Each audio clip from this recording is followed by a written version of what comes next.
Good evening and welcome back to the Gloucestershire Save. Welcome back to the channel. We are in for another episode here today in the One Day Cup, which we're actually not doing so bad in. Well, we're down in 7th in the table of only 9 teams in the group. But if you take a look at kind of the points scored here, this little column here, you can see just how close it is.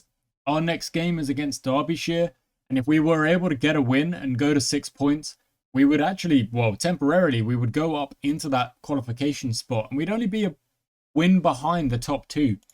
So even though I'm kind of like 50-50 on how we're actually performing, I think we're not doing too bad in the One Day Cup, and it would be quite nice if we were able to get a qualification spot. We managed it in the T20s. Bancroft, only second ball, he puts it away for 4. Lovely shot, 4 runs. And we did manage it in the T20s, we got into the quarterfinals and then we got beat, but we got beat quite badly by the team that went on to win the whole thing. So you can't really be complaining about that one. They were obviously playing some good cricket and they beat us quite well. Now, if you do remember, the tactics for the 50 over games is that I like to kind of set myself little tactics, little targets as the overs go by. And the first target is to get to 30 after 10 overs without losing a wicket. That's kind of the important part of it, is that without losing a wicket. So we were a little bit slow there, but we've actually just hit that. Now the next question is, how many can we get in this next over? I mean, that's a pretty good shot from Charlesworth. He's looking pretty good. And now we're at 10 overs. We're at 38. Cool. The next target, the next 10 overs, can we get 4 runs and over in the next 10 overs? That would obviously be 40 runs, which would take us to 78 runs. Can we get to 78 by the 20 over mark? And again, losing as few wickets as possible. If you do lose like 4 wickets or so, you've still kind of messed it up. It doesn't really matter how many runs you've got at that point. You've messed it up. You're losing wickets too cheaply and your team is going to suffer for it. So it's all about not really freaking out too early on in the innings. You got to try and play the innings as it comes. Got 4 overs left to get 24 runs. That's a run a ball. So I am going to up things just a bit because we haven't lost any wickets yet. So it's only a run a ball. Still plenty of time to try and get to that 78. And boundaries just like that from Charlesworth are going to help. We've already got the 6 runs that we need off of this over. And then Charlesworth, unfortunately, steps back to one that he probably shouldn't be. He is going to miss that one out. Borman, however, steps in. Good stuff. Hits that one for 4. And then goes again. And that's also a lovely shot. Moves us to 71, which is a pretty good couple of overs here. Couple of boundaries. Of course, the wicket does not help all too much. But we've still got Bancroft there. We only need 5 runs off this last over. We're 4 behind. That's fine. Okay. We're still doing quite well, because if you think about it, 30 off the first 10 and then you're hoping to get 40, you would be at 70. We are on target. We're doing just fine. And now with the only 1 wicket fallen, we can start to press the game on a little bit. Next target, we want to be going up 5s for the next 10 overs, which would add 50 runs. That would take us to 124 runs. Let's see if we can up the ante just a little bit and get to that. Oh, Borman, no. Dang it, Borman. We've got a free hit here for Bancroft, which is nice because that means that he actually can't get out. And he puts it to the fence really, really nicely. Now, if Bancroft can kind of do what he's been doing for us and absolutely smacking runs, then again, he's almost picked out a fielder. It would be real nice. And if Dent could join him with a couple of big shots, that's an absolute massive shot. That went like a missile. See how flat that 6 went? It really flew. It goes across about here on your screen. So flat for a 6. Really, really nailed that one. And that moves us to 93 for 2 with a run rate of 4.2. So not quite at the the ideal one just yet, but Bancroft has gone for another big 6. That moves us to 99 for 2. Oh, and another big boundary. That was so flat as well. 4 runs. Now, the reason why I kind of build the innings in this way is because it takes a little bit of pressure off your opening batsman to really fire big from the beginning. You don't really want to be putting that pressure on. If they do start to fire really, really big from the beginning, then that's awesome. That's really, really good. Bancroft has made his 50, 51 from 69. Really, really good stuff. We're at 109 and the run rate is at 4.7. All you really want to be after 30, you want the run rate to be at 4, theoretically, because you don't want as many wickets fallen as possible. You want as few as fallen as possible. But the reason for that is obviously if you go 10 overs and you're at 30, you've gone at 3 and over. Then if you're at 20 overs, you're at 70, you've gone at 3.5 and over. So you're just upping the rate. 120 after 30, you've gone at 4 and over. And then from there, you're basically saying, can we go run a ball for the rest of this game and just get as many runs as possible? So minimum run a ball, which would take you to 20 overs left from 120, would take you to 240. And then because you're treating it like a T20, only getting a run a ball is actually pretty basic. You can afford to go a bit bigger if you've got the wickets in hand. So that is why I play this particular tactic. I kind of build the innings, try and get my batsmen in, try and get them hitting some boundaries as the innings progresses. And then in the last 20, the last 10, you're just saying, go for it. Swing the bat, have a go, do whatever you want to do. We're already at 123, 127. So we are ahead of target. We are way ahead of target now. We wanted to be at 120 after 30. So we are way ahead of target, which means I don't need to change a single thing about what they're doing out there. They are batting really well. Chris Dent is coming out. He is swinging really nicely, and he's half settled. He's going at well above a run a ball right now, and Bancroft has now found his feet as well. He's on 50, he's doing really well. If you were looking for an explanation as to why I play the tactic I play, there you go. That is why. Because now, 28 overs, we are nearly 40 runs ahead of where I like to be after 30 overs if I'm building an innings, which means in the last 20, we should be able to absolutely go and potentially go big. And I mean big. I'm looking at 300 plus. If you go a run a ball for the last 20 and you're already at 180, of course, you would be going 300 plus. And it looks like we genuinely might get to that 180. Okay, 176 after 30. It's incredible. It's almost a run a ball already. So now, run a ball minimum expectation from here is 296. Now, can they do it? Because obviously, the longer these guys are here, the higher our score is going to go. But if a wicket falls, things are going to change. Dent does not look like he's stopping anytime soon, though. Oh, he's chipped one back. There we go. He got his 50. He gets out. Bo Webster comes in. And it's going to be just a, you're not really going to get a lot of time here. I'm not going to give you a lot of time. I'm expecting a little bit of that, to be honest. I'm expecting a few runs to just be absolutely swing. Go for it. Drop that single and go. I don't mind that at all. They're trying to claim a wicket there. There was no way. It was just silly. Honestly, okay, 32 overs, 190. Bancroft still there going really well. Let's just try and get Bo Webster up and doing his thing as well. There we go. Lovely shot. 6 off the over. That's absolutely fine. And like I'm saying, that's just kind of the minimum. Bancroft is gone. Okay, and now this is what can happen. That minimum expectation of getting to 300, getting to 296 is going to be a little bit harder because these guys now have to build their innings again. That's why wickets are so important, because you just disrupt the flow of the opposition innings. And even though that top order looks pretty good, except for Borman, Borman 10 from 10, not the worst, not really, not great, a bit of a failure. You really had to be really critical, but the team is doing okay. And that's a cracking shot from Webster. He moves to 22 of 27. I think I've got to tell them to move on to above a run a ball on the expected run rate here as well. And every boundary they hit is helping us out here. No, and then he's gone. This is exactly what I mean.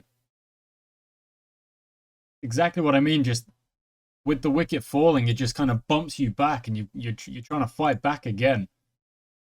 But Middleton does have a pretty good recent record at getting some runs in this, more or less this exact position of the game.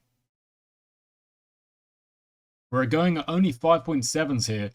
But we do have 5 wickets in hand, so we can throw the bat a little bit. And with only, maybe 6 or 7 overs to go, try and creep towards that 300. And if we do creep towards that 300, and that's a great shot, beats the fielder. 6 overs to go. You're looking at 36 deliveries. You're looking at 289 or there and thereabouts. But we've got 5 wickets in hand. So after this over, we've only 5 overs left. That's a misfield. That'll go for 4. And then Welch also in the same area just puts it back there. Make you go and pick it up. I'm going to tell them both now. Let's go. Let's really have some swinging for the hills situation. Welch gets out. He can't do it. So, Seared, your turn. He can. There we go. Boundary is up. 269 for 6. 4 overs to go. They're both out there. They've got to have a swing. Got to try and kind of forget your own wicket. You're not worried about your own wicket. You're worried about the team score here. That's what he does. Nicely done. So yeah, it comes out. They're batting pretty well considering, you know, like I'm just asking them, like, I'm not saying swing for the hills. Like, I've not given them the red aggression just yet, but I am saying, you know, you've got to go out there and have a go. Because we've only got 12 deliveries left here, and we would really like to get to that 300 mark. And that will help. Big boundary from Seared. Going again. Oh, that's in the air. That might be caught unless a fielder can't get round. No, that is caught. Dale will come in. Now we are in the last over, needing 12 to make that 300 mark. A misfield. Oh, that helps. And that's gone over the bowler's head. That will also go for 4. That's 296, and we make 299 at the end. And I've got to say, Middleton, what a contribution. In fact, I'm pretty proud of that entire batting lineup. If Borman was able to, you know, go on a little bit more, then maybe that 300, 320, 330 would have been available. But it's no big deal. We've got to keep going. We've scored a pretty decent score, and now we've got to try and do our best to keep things tight with the bowling. We're going to start with just kind of regular, straight bowling on the stumps if we can. But I'm actually going to play ball by ball here because I really want to win this game. I really want to win this game. Oh, a big 6. Okay, let's send it to the offside then because he's clearly quite capable. Put it in the same area twice. He likes that shot. Put a fielder there. Edge, gone. And that's kind of exactly what I'm saying. When I'm building an innings, I don't want that to happen. So yeah, the opener's come out. His first delivery of the new ball, you know, it's only the second over. He's gone, bang, 6. Pick that one out. Then he's gone, oh, along the ground, 4. Bang, go get that one from the fence. And then he's gone. And you're sitting there. Probably his teammates or maybe the batting coach is going, after the 6, he's going, oh, yep, you've got him. Lovely. And then he hits the 4 and you say, oh, he's backed it up. And now you're like, okay, calm it down. You don't need to go again. And the batsman goes again because he thinks he's got it. And now your team are 11 for 1 because you made that mistake. And that's exactly what we don't want to do with our team. But when we are the bowlers, it's exactly what we're looking for. We're looking for that early mistake. We're looking for them saying, oh, I've got the bowler where I want him. I'm going to give it another go. No. It's a little bit naive to kind of think that way. And now the team are 22 for 1. There's a couple of boundaries in there, both from Lamb to the leg side, which I'm gonna say I don't really want that happening more. So we're gonna bowl to the offside to them both. I mean, that's gone through mid-off. That's not ideal. And again, are you kidding me? I've just moved him across.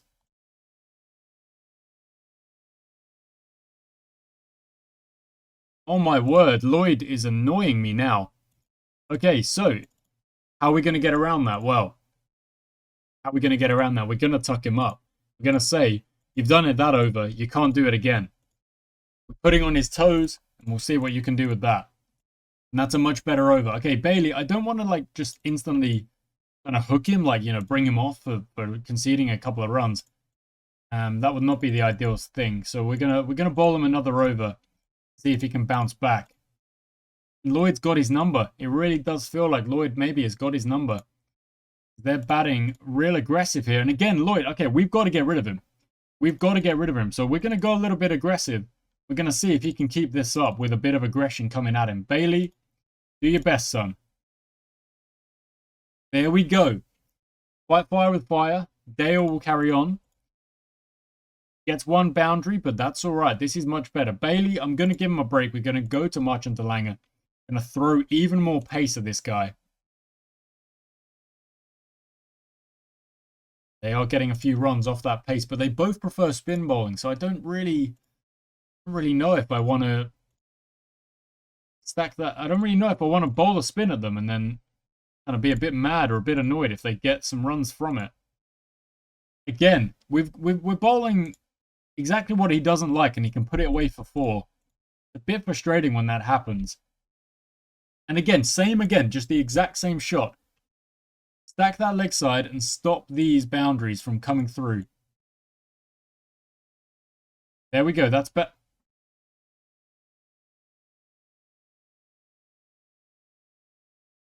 Okay, the fields are set. Let's go. This should be a better over now. The field is prepped. There we go. Only 4 from it.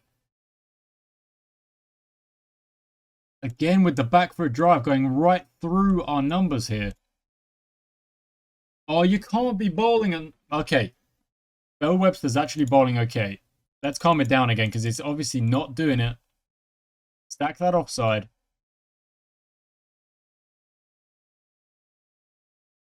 Calm it down. That is... These two are currently, at the moment, they are seeing things off, and I'm not a fan of that. They are just hitting runs for fun.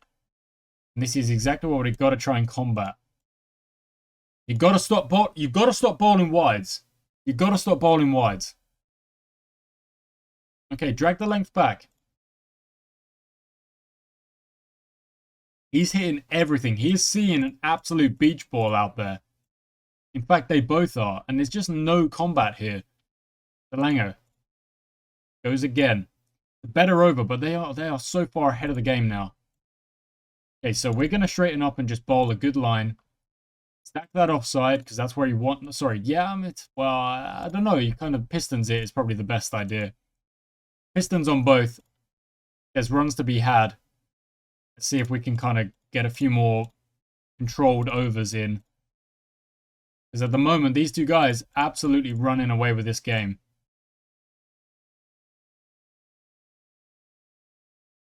Nah, no, okay, fine. Spin it is then. Spin it is. Instantly we get a chance, but it's going to have to be because the various levels of pace that we have bowled has not done anything. He just goes big, smacks that one for 4 straight away. But at least we are now generating chances with the aggressive field we set from a spinner. There we go. Lamb is gone. Now we need to get rid of Lloyd because he is proving problematic as well. Spin might get some wickets though. Very close. Going at 10s. Can someone explain that to me? How is he going at 10s?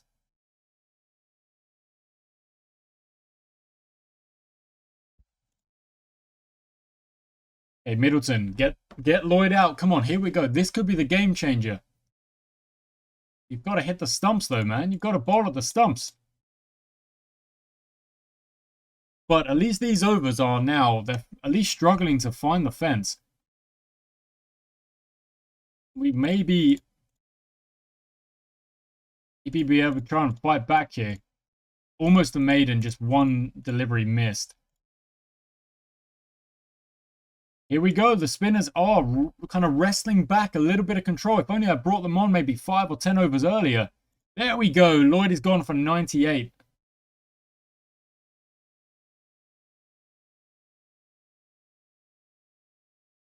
But we only have them, you know, for so many overs here. McCulloch is hitting boundaries, but if he gets out, which he is, he's gone.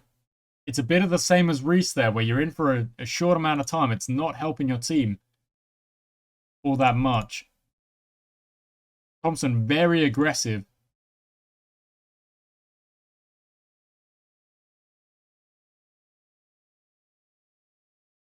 This could potentially go horribly wrong, and it looks like it might. But if Middleton and Sid keep getting wickets, then there is still a chance here. Oh, get out of town. How is he finding the leg side? How is he finding the leg side so easily?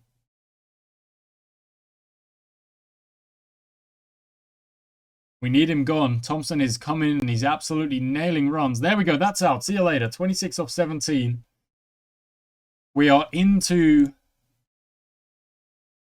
the middle lower order now. I still think this is going to be real tough.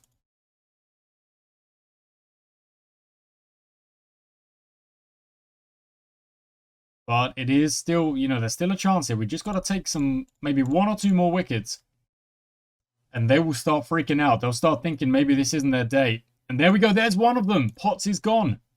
Potts is gone. Okay, Guest is just still smacking runs here. Still smacking runs. Okay, I'm telling my lads, you've got a bowl on the leg side. And they're not really looking at it. But look at that from Syed and Middleton. They've really wrestled back a little bit of something. Which is all I can really... I think the spinners should have come on a little bit earlier than they have here.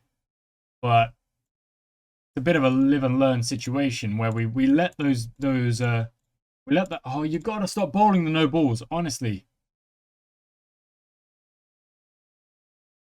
We let the pace bowlers keep going because it said that the batsmen who were in, it said they prefer spin. And that is going to be the win for Derbyshire, which is a bit frustrating.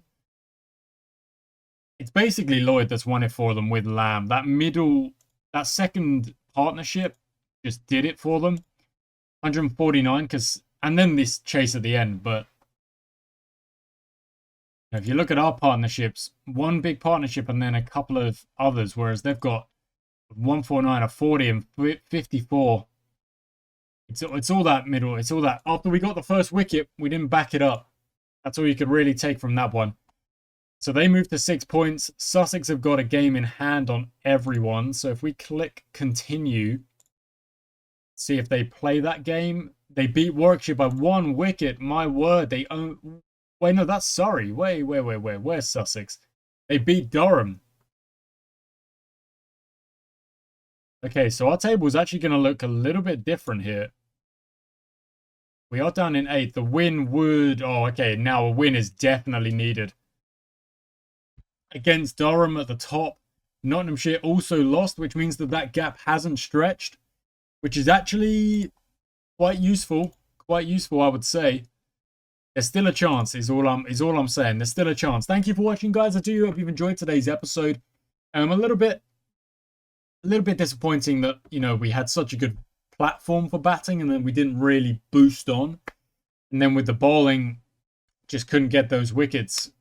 You need to be taking regular wickets. Partnerships are what win games. It's not just one guy getting 100 that wins a game. It's one guy getting 100 and 3 guys getting 30 or 40 alongside him, and the partnerships then just build up. But that's what we're gonna have to bounce back. We're gonna have to learn from that and go again. Thank you for watching. I shall catch you next time.